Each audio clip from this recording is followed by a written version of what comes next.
Thank you so much. As my colleague, the PS Minister of Foreign Affairs, Ambassador Macharia, has said, this is a second in our series of monthly consultations with our development partners. We've had excellent consultations.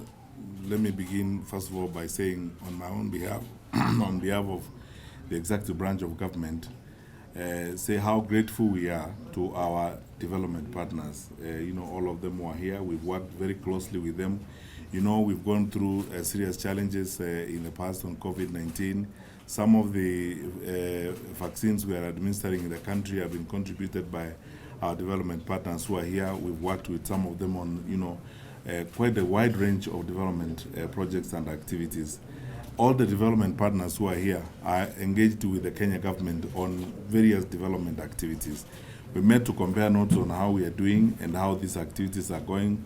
They range from the state of the economy and the work we are doing together. That's why my brother and my colleague, our cabinet secretary for the National Treasury, was here, to how we are preparing on our part as the executive branch for the general elections, and also how we are responding to drought and the challenges of the drought in the country, as it were. We've discussed extensively on how we are going to deal with the issue of refugees in parts of our country, and we are going to work together with our development partners on this. Our colleagues from the communication team will circulate a full-length press statement about the discussions we have had. But just to say, on behalf of all my colleagues who are here this morning, and on behalf of the executive branch of government, to say how grateful we are to our development partners for their continued support, their focus on our country, and the solid collaboration that we have had with them.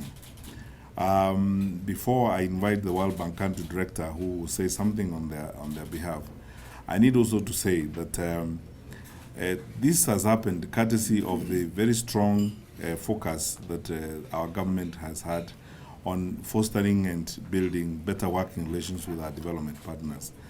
Our president has been at the forefront of building very solid and sustainable partnerships with our development partners. The UNEP 50 and the UNEA that took place in Nairobi, the enhanced work that the UN is doing here, and the increased interest of foreign investment in our country are all testament to our president's focus on ensuring that Kenya remains at the forefront of economic and global development activity, not just in this region, but across the continent. And that is bearing fruit. And our meeting is held in the context of fostering those relations and ensuring that we work very closely with our development partners, and when there are issues to be discussed or issues to be raised, including on how we are preparing ourselves for the general elections, we are able to be forthcoming and forthright with our partners and respond to them effectively as we have done this morning. We can't thank them enough. We continue to work with them.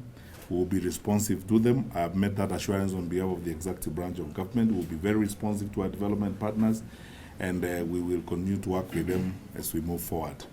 I'll now request the World Bank Country Director, Keith, to say a word or two on their behalf before we end this session. Keith.